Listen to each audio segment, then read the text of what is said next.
The morning began like countless others before it. The pilot, a man with more than 2 decades of experience in the air, carried out his pre-flight inspection with the same meticulous care he had shown throughout his career. The aircraft, a modest single-engine plane, had been serviced only weeks earlier and showed no mechanical concerns. Weather forecasts promised clear skies and calm winds, conditions so favorable that even novice pilots would have found reassurance in them. For him, it was routine, an ordinary short-haul flight he had completed dozens of times before. The small municipal airport where he lifted off was quiet that morning, and the radio tower logged his departure without incident. He was expected at his destination in less than 2 hours, a journey that required nothing more than a steady hand and simple navigation along a well-traveled route. His voice over the radio was calm, confident, the voice of a man who had done this countless times. There was no indication that anything was wrong. The flight began smoothly. Radar tracking confirmed his altitude and course exactly as filed. He reported his position at regular intervals, each transmission unremarkable, each tone professional.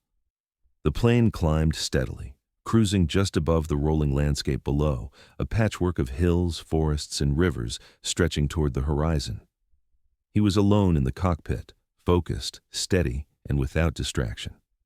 It was a morning like any other, and no one watching the radar screens or listening to the radio chatter had any reason to think otherwise. The silence between updates was normal, expected, part of the rhythm of aviation. But then, in a moment so ordinary at first it barely registered, his signal blinked off. At precisely 11:17 a.m., the transponder code linked to his aircraft disappeared from the radar display. Air traffic controllers were trained to expect glitches, brief moments where terrain or atmospheric interference caused minor lapses. Usually, signals returned seconds later, but this one did not. The screen remained blank where his aircraft should have been. Controllers reached out on the designated frequency, their voices firm but calm, asking him to confirm his position. There was no reply. They repeated the call, more insistent this time, then switched to the emergency channel, broadcasting requests for any nearby aircraft to relay contact. None responded. It was as though the plane had simply ceased to exist. The strangeness of it settled quickly. In cases of engine failure, pilots were trained to issue a mayday call, to declare their emergency in the clearest possible terms, even as they fought to maintain control. In cases of sudden medical incapacitation, autopilot or glide paths often gave at least a few minutes of signal. But here, there was nothing. One moment, the aircraft was moving normally through calm skies, and the next, silence. The absence of distress was, in its own way, more alarming than a cry for help. Within minutes, supervisors authorized a full emergency response, alerting both rescue units on the ground and regional aviation authorities. Speculation began almost instantly. Mechanical failure was the first assumption, a sudden catastrophic event that gave the pilot no chance to react. An explosion, perhaps, or structural collapse. Yet the aircraft type was considered reliable, with no known issues in recent history. Pilots who had flown the same model would later remark that even in serious emergencies, the likelihood of total radio silence was slim.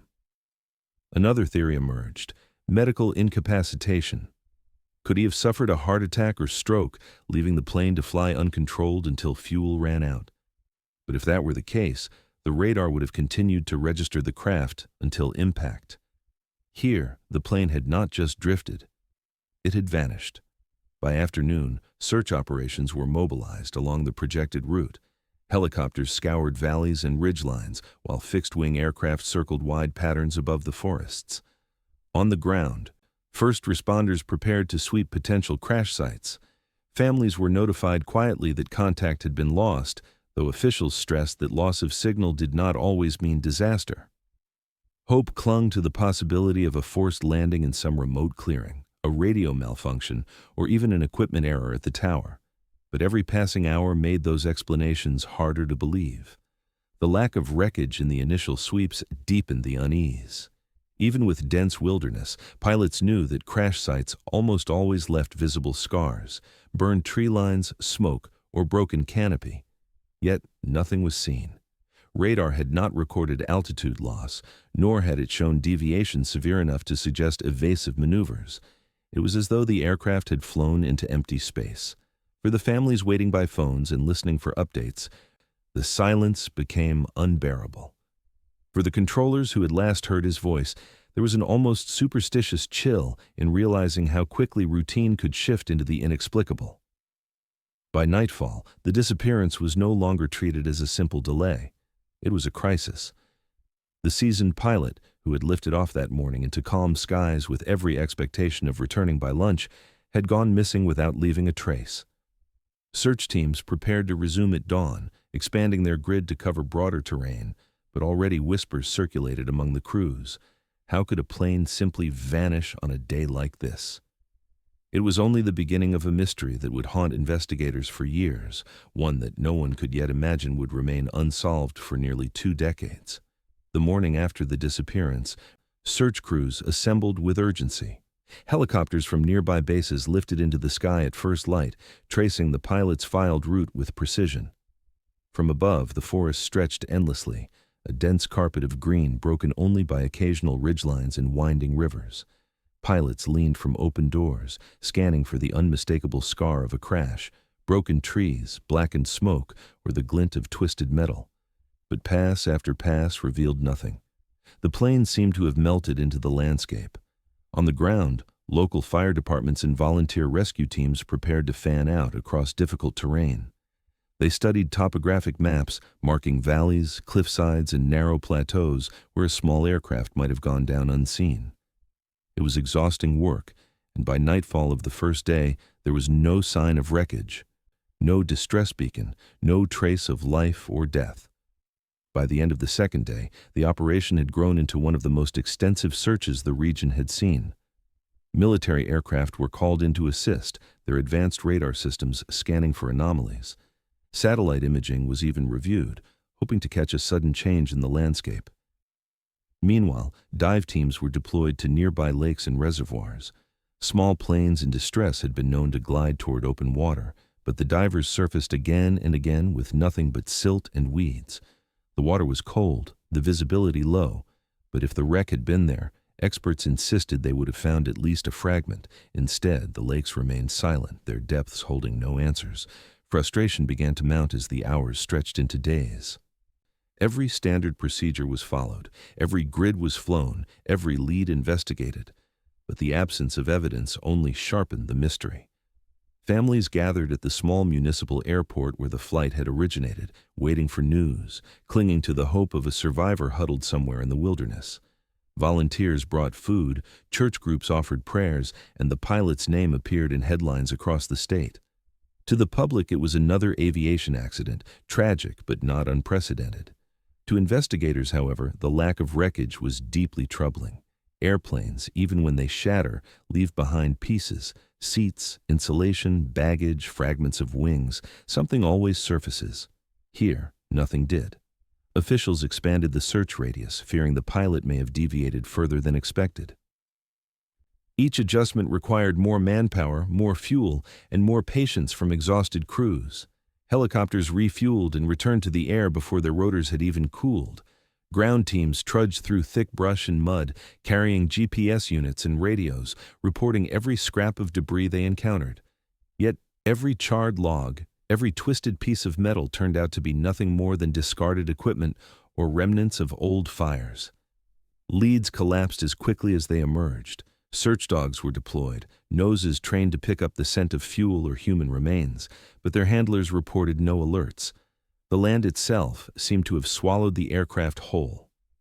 Behind closed doors, aviation officials began to worry.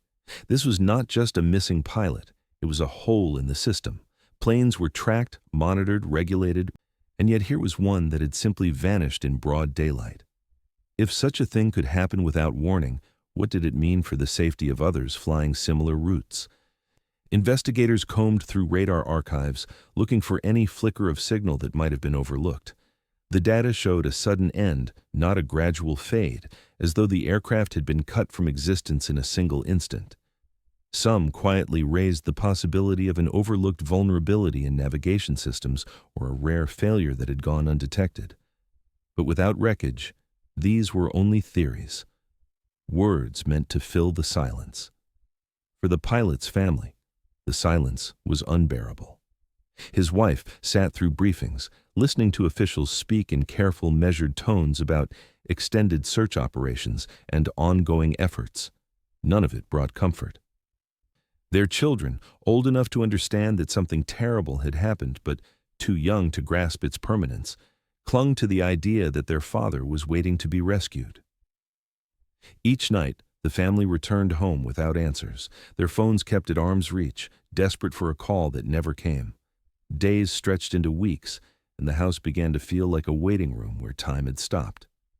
As the third week closed, hope began to erode.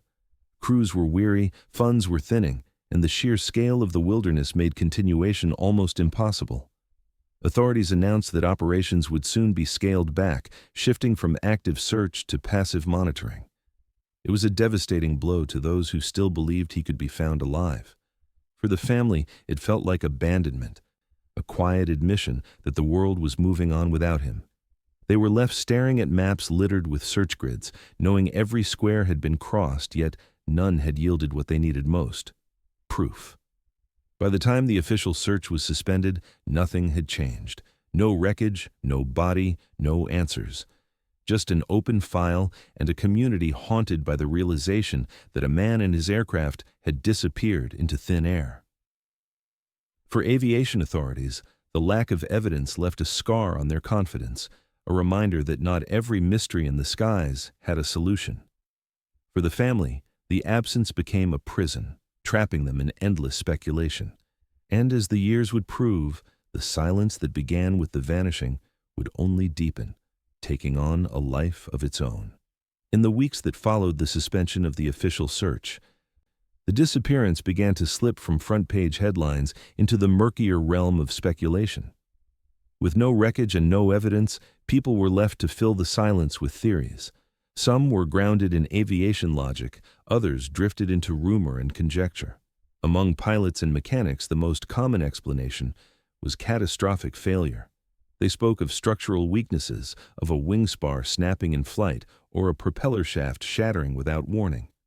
If the plane had broken apart mid-air, they reasoned, the debris might have scattered too widely for rescuers to detect. Yet skeptics countered that even in the most violent breakups, pieces of the aircraft eventually came down, on roads, in fields, or caught in treetops. Not a single trace had been recovered here, which made the mechanical failure theory feel incomplete. More unsettling theories began to circulate. At airport hangars and coffee shops, whispers grew that perhaps the disappearance was no accident at all. Some suggested the pilot had staged it, that he'd cut his transponder and flown off course deliberately, abandoning his life for reasons only he understood. Others took the idea further, proposing smuggling or criminal involvement, pointing to nearby borders and unmonitored strips of land where a plane could land without detection. But when investigators quietly dug into his financial records, they found no sudden debts, no unexplained transfers, no hidden purchases. Friends who had known him for years insisted he was steady, reliable, the last person to vanish on purpose. Still, the absence of evidence gave oxygen to rumors, and the more time passed, the louder they became. Investigators tried to ground the theories in fact. Using the last confirmed radar point, they recalculated his potential flight path based on altitude, airspeed, and fuel reserves. The results suggested the plane could not have traveled far beyond the original search grid. Fuel consumption would have limited his range, and there were no additional radar hits beyond the disappearance. This reinforced the belief that the wreckage was close, perhaps buried in thick canopy, perhaps hidden in a ravine no helicopter had yet spotted. Yet each time search crews returned to the data, the same problem emerged. The land had been combed repeatedly. To insist the wreck was still there felt almost superstitious, as if the hills themselves were conspiring to keep the truth buried. Then came a discovery that unsettled even seasoned investigators. When the pilot's belongings were reviewed again, a detail stood out in his flight logbook. His entries had always been consistent, documenting altitudes, times, and minor notes with the same disciplined handwriting. But the final entry ended mid-sentence, as though interrupted. The line trailed off after recording a time and heading, without the usual notes that followed. Handwriting experts could not determine whether it was due to haste, distraction, or something else. But the abrupt stop became a focal point of debate. Had he been interrupted in that exact moment? Had something caught his attention in the cockpit? Or had the pen slipped, leaving an eerie coincidence that now carried the weight of a clue? To the family, the unfinished logbook felt like a cruel symbol. It was as though his life had been cut short in the same way. Sudden, incomplete, offering no explanation. They pressed authorities for answers, demanding to know what the detail meant, but investigators, bound by uncertainty, could only add it to the growing list of mysteries that defined the case. Reporters seized on the detail, weaving it into headlines that suggested conspiracy and cover-up. To the public, the logbook was proof of something unnatural, though no one could say what that was. As the years stretched on, the absence of resolution hardened into obsession for some. Amateur sleuths pored over flight charts, mapping out possible alternate routes, convinced the plane had slipped beyond the official search areas. Pilots debated the possibilities at airfields, insisting the truth had to be mechanical, intentional, or both. Theories became a substitute for answers, each one standing until another replaced it. And yet, underneath the noise, the same facts remained. The signal had vanished mid-flight, the pilot had made no distress call, and the logbook ended without explanation. It was as if the mystery itself refused to be solved. Deepening with every year, it remained unsolved. In the absence of wreckage or evidence, attention inevitably shifted to the man at the controls. The missing pilot's name had already filled headlines for weeks, but now investigators and reporters alike began peeling back layers of his life, searching for anything that might explain why a routine flight had ended in silence. Friends and colleagues painted a picture of a man defined by caution and discipline. He was not reckless, not prone to risk, and certainly not the type to cut corners in the cockpit. Fellow pilots remembered him as methodical, someone who double-checked weather reports and walked around his aircraft twice before ever starting the engine. His reputation was that of a professional who respected the dangers of flight, a man who would rather scrub a mission than push through doubt. It made the idea of sudden recklessness almost impossible to believe. But when investigators pressed deeper, family members quietly revealed changes that had unsettled them in the months before the disappearance. He had grown distant at home, often sitting at the kitchen table with maps spread out before him, tracing routes with his finger for hours. Sometimes he would drive to the airport simply to take the plane up on familiar circuits, flying routes he knew by heart, repeating them as though testing something invisible to everyone else. His wife admitted he seemed distracted, preoccupied by thoughts he never shared aloud. Their children noticed too. His once warm presence had become muted, his smiles shorter, his conversations clipped. Though he never spoke of trouble, his silence weighed heavily in the household. Investigators documented these accounts with care, but they struggled to connect them to the facts of the disappearance. A pilot absorbed in charts and repetitive flights could be practicing, could be refining his skills, or could be running through scenarios he feared might unfold. None of it proved intent to vanish. Financial records were pulled, searching for hidden debts or unexplained withdrawals. There were none. His accounts were stable, his spending consistent, his obligations manageable. No gambling, no sudden purchases, no cash flow that hinted at desperation. Forensic accountants confirmed what his family already knew. There was nothing in his finances that explained an urge to disappear. His personal life, too, was dissected. Interviews with friends suggested a man admired but not envied, respected but not surrounded by scandal. He did not drink heavily, he had no history of affairs, and no colleagues described tension at work. The family's marriage showed the wear of time and distance, common enough among those tied to aviation, but not the fractures investigators often found in intentional disappearances. The picture that emerged was that of an ordinary man carrying an invisible weight.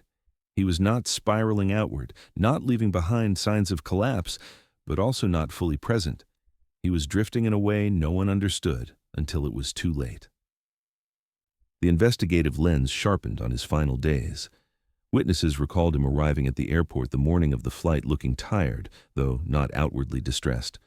Mechanics who had spoken to him noted nothing unusual. His pre-flight inspection was thorough, his radio check crisp, his demeanor steady. Yet paired with what the family had described, the impression lingered that he was distracted by something unspoken. Investigators speculated quietly. Was he planning an escape? Was he running from an unseen threat?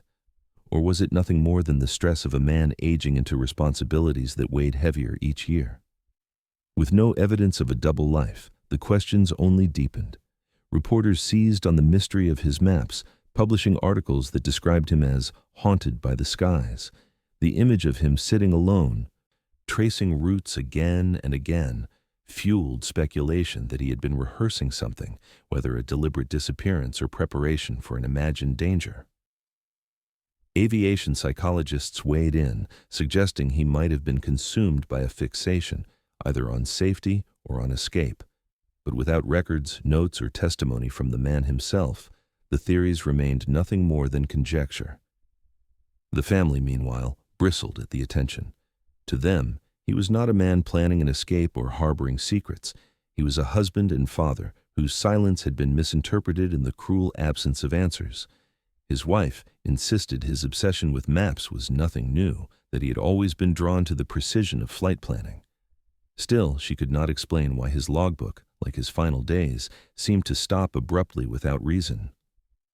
In interviews, she admitted the possibility that he had been carrying burdens he had never spoken aloud, though what those were, she would never know. By the end of the review, investigators were left with a paradox. On paper, he was steady, financially secure, and deeply experienced. In memory, he was cautious, methodical, and trusted. Yet in the private moments leading up to his disappearance, he appeared withdrawn, preoccupied, and increasingly distant. It was a portrait without resolution, one that could support any theory and confirm none. The more closely they examined his life, the less sense it made.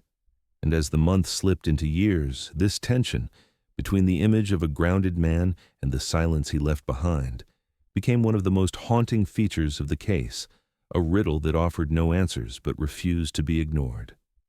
In the years after the search was suspended, the silence of the wilderness began to fill with stories.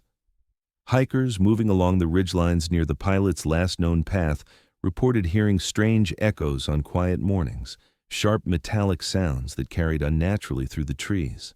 Some described it as the screech of twisting steel. Others said it sounded like heavy sheets of metal shifting against rock. The reports came sporadically, whispered in trail journals or told around campfires. Each account brushed off as imagination. Forests, after all, were full of noises, falling branches, stones rolling loose down slopes, the distant thunder of landslides. But for those who had once lived through the search and the unanswered questions it left behind, the stories struck a different chord. Hunters added their own accounts. A few claimed they had seen flashes of silver deep in narrow ravines, far from marked trails. In most cases, the glimpses lasted only a second, just enough to make them wonder if it was sunlight, glancing off wet rock or something else hidden in the shadows. Local newspapers occasionally picked up these claims, printing small columns that tied them back to the pilot who had vanished without a trace. Each time, the authorities reviewed the reports, but none were precise enough to act upon. The mountain terrain was unforgiving, filled with gullies so steep and dense that even helicopters struggled to penetrate their cover. To organize another full-scale search based on rumor seemed impossible. For the families waiting year after year, these whispers carried cruel hope. His wife clipped the articles and stored them in a folder that was already thick with old reports, radar maps, and news clippings. She told herself that if metal truly lay hidden in those ravines, it might mean her husband's plane had been there all along, hidden just beyond reach. Yet she also knew that hope could turn against her, that each tip that led nowhere only carved the wound deeper. Their children, now growing into adults, struggled with the same conflict. They wanted answers, but each rumor forced them to relive the moment of his disappearance, as if time had frozen and they were still waiting for a call that never came. Investigators treated the rumors with cautious detachment. Some privately admitted that the terrain might still conceal wreckage. Planes had been known to remain hidden for decades, shielded by trees, snow, or shifting rock. Others dismissed the reports entirely, noting that false sightings were common in unsolved cases, fueled by memory and imagination. When a hunter insisted he had found a fragment of aluminum wedged in a creek bed, specialists analyzed the sample only to conclude it was scrap metal from unrelated machinery. Each time hope flickered, it was extinguished by fact, leaving the mystery intact. Over time, the official file was marked inactive. The energy of the early search had long since drained away, and resources were allocated to newer crises. The pilot's disappearance became a story passed down in fragments, an eerie cautionary tale of how even in modern times, a man and his machine could vanish without leaving a trace. For the community closest to the mountains, it was a story they could never quite let go of. Campers told their children to listen closely at night, warning them that the wind sometimes carried the sound of a broken airplane twisting endlessly in the dark. Yet the persistence of the rumors refused to die.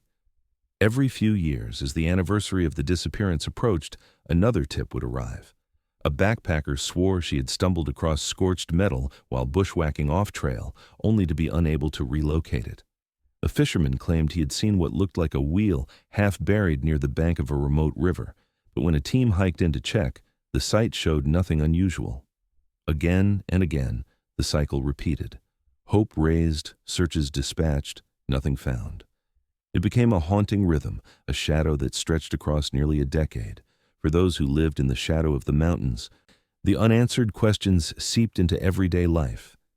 Was the wreckage truly hidden, shielded by the folds of the terrain? Had the searchers somehow missed the obvious, or had something stranger happened that left no wreckage to be found? Without proof, no answer seemed too far-fetched, and so the whispers carried on, shaping the collective memory of the case. What had begun as a straightforward disappearance hardened into folklore, a mystery woven into the fabric of the hills themselves. But beneath the folklore was a constant truth. The absence never stopped hurting. The sound of metal in the wind, the fleeting glint of silver in a ravine, these might have been tricks of the wilderness, but they kept the family and the community tethered to the possibility that the truth was still out there. Year after year, the hills kept their silence, and the file sat in storage, stamped inactive. The world moved on, but for those closest to it, the echoes never faded. They lingered like a voice half heard, promising that one day the silence might finally be broken. 19 years is a long time to live with silence. For the pilot's family, each year carved deeper into their lives, reshaping birthdays, anniversaries, and holidays into hollow reminders of what had been stolen. His children, once small enough to be shielded from the harshest truths, grew up beneath the weight of unanswered questions. They learned to measure time not by school years or milestones, but by the anniversary of the day their father vanished. At first, they clung to hope in the way children do, believing that one day he might walk through the front door with a story of survival. As they grew older, that hope became something sharper, an ache, an anger at the silence that seemed to stretch on endlessly. Every empty chair at the dinner table, every milestone reached without him, reminded them of the absence they had no way to explain. His wife carried the burden differently. For her, the silence became a strange kind of prison, one built not of bars but of waiting. She kept a small suitcase packed in the closet, a gesture that baffled some but made perfect sense to her. It contained essentials: clothes, toiletries, documents, ready to be grabbed at a moment's notice if the call ever came that he had been found alive. It was her way of staying prepared, her refusal to let go completely, even as years stretched into decades. Friends urged her to move on, to accept the likelihood that he had perished on that flight. But acceptance, she would quietly admit, felt like betrayal. As long as she left room for the possibility of his return, she could keep living with the uncertainty, even if it consumed her. The family's home became a museum of sorts, not in the deliberate sense of preserved artifacts, but in the subtle way time stood still around his memory. His favorite chair remained in the corner, rarely used by anyone else. A row of his jackets still hung by the door. Old flight charts and notebooks gathered dust in drawers, untouched but never discarded. These objects became silent companions to the years of waiting, as though his presence lingered in the corners of the house, even while his absence defined every room. Visitors noticed the tension, the way conversations about the future stalled, the way laughter felt muted. Grief had not passed through the house. It had settled in and made itself at home. As the children grew into adults, the shadow of their father's disappearance followed them in ways both visible and hidden.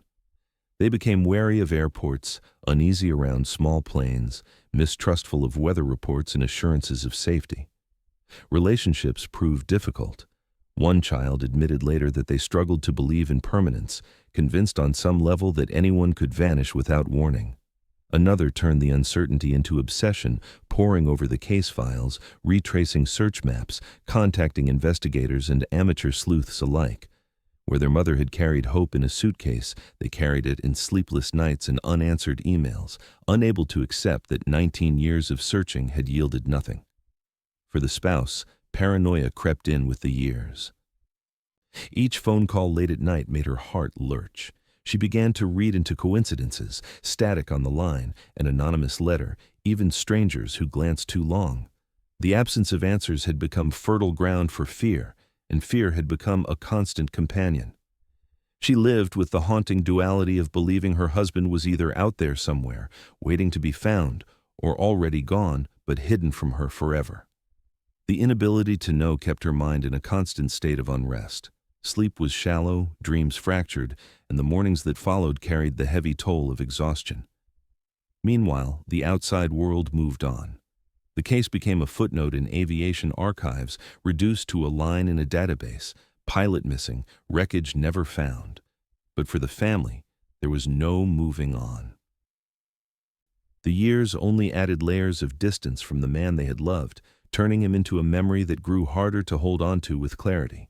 Photographs yellowed, voices on old recordings grew faint, and yet the ache remained as sharp as the day it began. Closure never came, and in its absence, grief hardened into something else, obsession, paranoia, and a strange kind of faith that answers must still exist, if only someone looked hard enough. 19 years of silence had not softened the blow of loss. Instead, it had etched itself into every corner of their lives, a constant reminder that life can fracture in an instant and never be repaired. And just as the family began to settle into the cruel rhythm of not knowing, the wilderness would stir again, carrying whispers of a discovery that threatened to break open the silence they had endured for so long.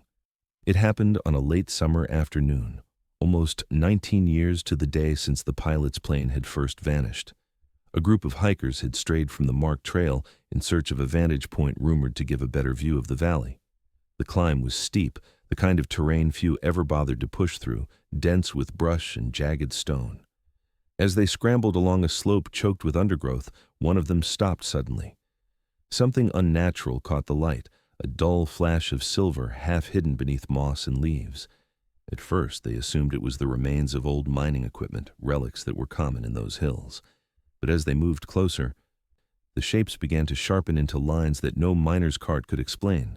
A bent panel of aluminum, a fragment of riveted fuselage, and faint, weather-worn markings that looked unmistakably like aviation paint. The hikers stood in silence, realizing they had stumbled into something they had no right to disturb. The debris seemed frozen in time, as though it had been resting there for decades, shielded by the thick canopy above. One of them pulled out a phone, snapping photographs despite the weak signal. Within hours, those photos made their way to local authorities. At first, the sheriff's office treated the call with cautious skepticism. Over the years, countless tips had led to nothing, scrap metal mistaken for aircraft wreckage, rumors fueled by folklore. But the images told a different story. The color, the rivets, the distinct curve of the metal. They were not random. They were the unmistakable remains of an aircraft. News spread quickly, first among local law enforcement, then to aviation authorities who had once marked the case as inactive. By the following morning, a small convoy of vehicles wound its way toward the base of the ridge, carrying investigators, deputies, and a forensic recovery team. Helicopters circled overhead, confirming from the air what the hikers had seen from the ground, a scatter of wreckage across a remote slope, barely visible through the dense tree cover. The discovery reignited a case thought to be buried under years of silence. The missing plane, hidden all along, had finally surfaced. When the recovery team reached the site, the reality of what they found was sobering. The slope was littered with fragments, sections of fuselage twisted into unnatural shapes, rusted engine parts half buried in soil, shards of glass mingled with moss. Some pieces were small, no larger than a hand, while others stretched several feet, still bearing faint traces of numbers and faded paint. The wreckage had been scattered widely, as though torn apart by impact and then swallowed gradually by the wilderness. Branches had grown through parts of the fuselage, roots had coiled around fractured metal, and decades of storms had pushed dirt and leaves into every crevice. The mountain had worked tirelessly to reclaim what had fallen upon it. For investigators, the confirmation carried both relief and gravity. After nearly 2 decades of searching, speculating, and doubting, the plane was no longer just a story told in fragments. It was real, lying broken on a slope where no one had thought to look. Yet the discovery brought little comfort. The wreckage told of a violent end, a sudden collision that had offered no chance of survival. Families were notified with solemn caution. The phone call, when it came, was surreal. After 19 years of silence, officials told them that the aircraft had been found, that the story which had hung in suspension for so long was entering its final chapter. For the family, it was relief mingled with dread. The hope they had clung to for so many years cracked in an instant. The possibility of survival was gone, replaced with the grim certainty of death. Journalists descended on the story, their headlines blunt, "Plane found after 19 years." Communities that had carried the memory of the disappearance read the news with shock, some with a kind of vindication. The rumors of hunters and hikers had not been unfounded after all. The mountains had been hiding the truth. But for those closest to the case, the discovery was not a triumph. It was a wound reopened, proof that the silence of the past 19 years had been concealing not a miracle, but a tragedy. As teams cordoned off the area and began documenting every piece, the weight of the discovery sank in. The aircraft had not vanished into thin air, as so many had believed. It had been there all along, entombed in terrain so unforgiving that even the most thorough searches had passed it by. Forensic experts marked the positions of debris, careful to preserve every clue. They spoke in low voices, aware of the gravity of the moment. After so many years, the mountain had finally given back what it had taken, but it did so without mercy. The twisted metal bore silent witness to the violence of the impact, to the end of a flight that had begun as routine and ended in ruin. And yet, even with the discovery, questions lingered. Why had the wreckage gone undetected for so long? What had caused the plane to veer into this remote slope? The answers would not come easily. For now, the only certainty was that the missing plane had been found, and the silence that haunted the case was finally breaking. When the crash site was finally secured, investigators began the painstaking process of excavation. The slope was treacherous, its soil loose and its vegetation dense, forcing teams to work slowly, piece by piece. They mapped the debris field carefully, noting how fragments of fuselage had been flung across the hillside. The larger sections told an unmistakable story of violent impact. One engine had driven itself deep into the rock face, almost fused into the earth by the sheer force of the collision. Panels of aluminum lay folded over themselves like paper, while shattered glass glistened faintly under years of moss and dirt. Even after nearly 2 decades, the wreckage carried the imprint of sudden destruction, frozen at the moment the plane met the mountain. As they sifted through the wreckage, they began uncovering personal effects that seemed disturbingly preserved despite the years. A pair of headphones, its cord frayed but intact, was found tangled near a branch. A weathered flight bag lay half buried in mud, its contents scattered, charts warped from rain, a compass dulled by corrosion, a pen with the cap still on. Small items told haunting stories. A wristwatch stopped at an hour investigators could not yet explain. A pair of sunglasses with one lens cracked, scraps of clothing clinging stubbornly to the earth.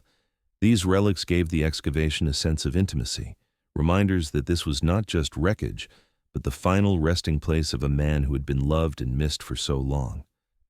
The wreck itself bore signs consistent with a high-speed crash. Experts studied the angle of impact, noting that the plane had struck nose first at a shallow descent, consistent with controlled flight into terrain. Weathering confirmed that it had lain untouched for years, shielded by the natural cover of the slope. Trees had grown through fuselage fragments, and in some places, roots had wrapped themselves around jagged steel like chains.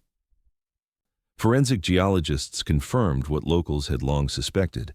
The crash site had been hidden in a natural bowl of terrain, invisible from the air and nearly inaccessible on foot. It was not a place anyone would stumble across easily, which explained why searchers had missed it despite the scale of the original operation. Then came the discovery that silenced even the most seasoned investigators. In the cockpit, still strapped in by the harness, were skeletal remains. The bones were fragile, bleached by time, yet clearly intact enough to show the outline of a seated figure. There was no doubt that the pilot had died at the controls, never escaping the impact. The chilling reality settled over the team as they carefully documented the position before removing the remains for analysis. After 19 years of speculation, the answer was here, but it was stark and irreversible. The pilot had been there all along, hidden in the mountains, waiting to be found. DNA analysis was carried out swiftly once the remains were recovered. The results confirmed what everyone already suspected. It was indeed the missing pilot. The news reached his family with devastating clarity. For nearly 2 decades, they had lived in uncertainty, caught between hope and despair. Now the uncertainty was gone, replaced by a truth that ended one part of the mystery while opening others. He had not disappeared willingly. He had not survived out there in silence. He had died the day the plane went down, strapped to his seat, his voice never heard again after that final transmission. For the family, the discovery brought a painful closure. There was relief in knowing the truth, but also fresh grief in seeing the finality of it. His children, now adults, wept as they spoke of the years spent imagining every possibility: abduction, escape, survival, only to learn that he had been there all along, just beyond reach. His wife faced the unbearable reality that the suitcase she had kept packed for his return would never be used. The waiting was over, but the wound cut deeper, knowing how close he had been, concealed only by terrain and time. Yet, even with identification confirmed, investigators were not satisfied. The biggest question remained: how had he come to strike the mountain in clear weather, on a route he had flown countless times? Why had there been no distress call, no indication of trouble? The wreckage explained the violence of the crash, but it did not explain the silence that preceded it. Forensic teams continued their work, probing the instruments, reviewing weather archives, searching for clues that might reveal whether it had been a tragic navigational error, a mechanical fault, or something stranger still. The mystery was no longer about whether the pilot had survived. It was about what had led him into that mountainside in the first place. Investigators returned to the crash site again and again, gathering every fragment that could still speak after nearly 2 decades in silence. Among the wreckage, they recovered corroded pieces of cockpit instruments, fragments of gauges, sections of the altimeter, even shards of the navigation panel. At first glance, the damage seemed too severe to yield any useful information, but specialists knew how to read the smallest details. By analyzing the positions of dials frozen on impact, cross-referencing them with weather records and radar data from that day, they began to piece together a timeline of the flight's final moments. Each discovery chipped away at the fog that had cloaked the case for so long. Weather archives provided a crucial starting point. Though the morning of the flight had been described as clear, investigators discovered that patches of turbulence had developed unexpectedly along the route. Small aircraft often encountered these disturbances, brief pockets of rough air caused by shifting currents. Pilots typically adjusted course slightly to avoid them. Radar confirmed that this pilot had done exactly that. He had deviated off his original flight path, just a few degrees to the west. It was a decision that seemed minor, routine even, but it placed him on a slow, inevitable drift toward higher terrain. What should have been a harmless adjustment began a chain of events that would end in disaster. Experts reconstructed his position relative to the mountains at the time of the deviation. The terrain along his new trajectory rose sharply, with ridges and hidden valleys capable of swallowing a small plane whole. Compounding the danger was the state of technology at the time. His aircraft lacked modern terrain warning systems, relying instead on charts, radio navigation, and visual confirmation. In clear weather, these tools were sufficient, but that day conditions deteriorated quickly. Clouds gathered along the ridgelines, obscuring visibility just as he approached the most dangerous section of his course. It was here that investigators believe he began flying blind, trusting his instruments while unknowingly closing in on a mountainside hidden in mist. The reconstructed data painted a chilling picture of the final minutes. The altimeter fragments indicated he had maintained a steady cruising altitude, unaware that the rising terrain beneath him was narrowing the margin for safety. His heading remained consistent, his airspeed normal. There was no evidence of evasive maneuvers, no last-second climb, no attempt to turn away. To investigators, this meant one thing: he never saw the mountain until it was too late. By the time the slope emerged from the cloud cover, the impact was unavoidable. He had been flying in full control of the plane, but into a wall of rock he did not know was there. Aviation specialists gave the tragedy a name: controlled flight into terrain. It was one of the most common causes of fatal crashes in small aircraft, and yet one of the hardest to accept. Unlike mechanical failure or structural collapse, it did not stem from something breaking. It stemmed from being misled by conditions, from making decisions that seemed reasonable but proved fatal. It was the quiet killer of aviation, striking pilots who believed they were safe until the moment of impact. In this case, the deviation to avoid turbulence, an action grounded in caution, had placed him in the path of disaster. Investigators presented their findings to the family with measured words. After 19 years of doubt, speculation, and unanswered questions, the truth was brutally simple. He had not vanished by choice, nor through foul play. He had been caught in a sequence of bad luck and limitations: an unexpected patch of turbulence, a slight adjustment, clouds closing in, and no warning system to alert him of the ridge ahead. The discovery of his logbook ending mid-sentence now made sense. He had likely been recording a routine entry when the turbulence struck, forcing him to put the pen down. In that moment, the chain of events began that would end with his silence. For the family, the reconstruction offered closure, but also heartbreak. They learned that he had not suffered long, that the impact was instantaneous, but that knowledge did little to soften the reality. His wife finally unpacked the suitcase she had kept ready for nearly 2 decades, tears falling as she admitted she had always believed he might walk through the door again. His children listened quietly, grappling with the fact that their father had died not in mystery, but in a tragedy so ordinary it almost felt cruel. To the aviation community, the case became a somber reminder of how unforgiving the skies could be. Even the most skilled, cautious pilots could fall victim to terrain hidden by cloud and circumstance. Training manuals cited the crash in later years, a lesson etched into the industry. Small decisions mattered, and technology lag could mean the difference between life and death. For those who had waited 19 years, the truth finally arrived, stark and unyielding.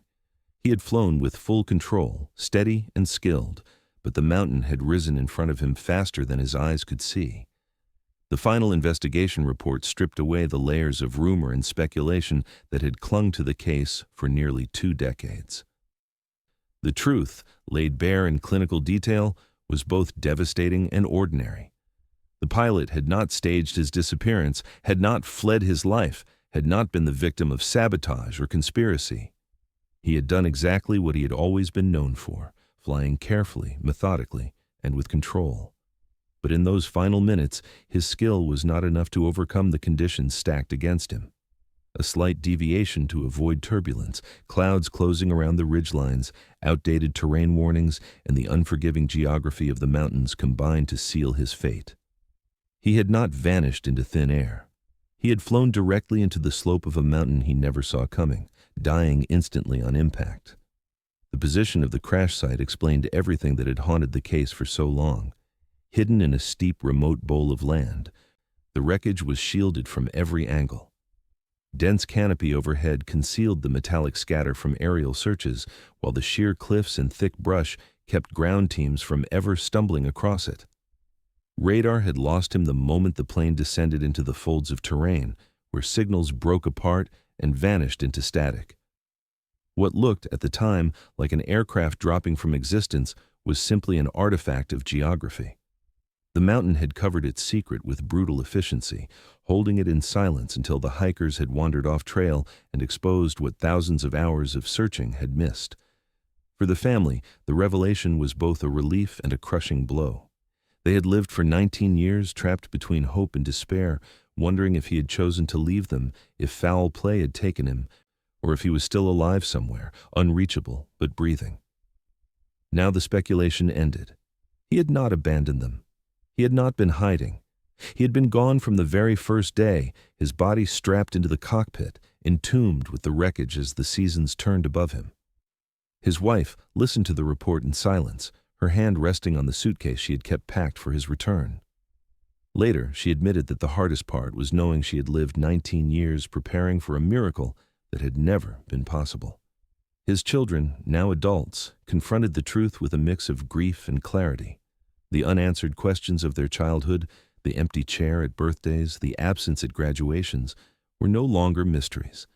They were explained in a single cruel fact. Their father had been dead all along. Yet, even as tears flowed, they expressed gratitude that he had not suffered, that he had not been lost in limbo or forced into some unimaginable fate. The crash had been instantaneous. The silence had not been his choice, but the result of impact.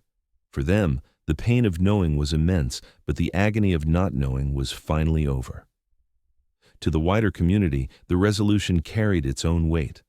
The story that had once inspired endless speculation and theories of vanishing had ended not in sensational conspiracy, but in the harsh realities of aviation.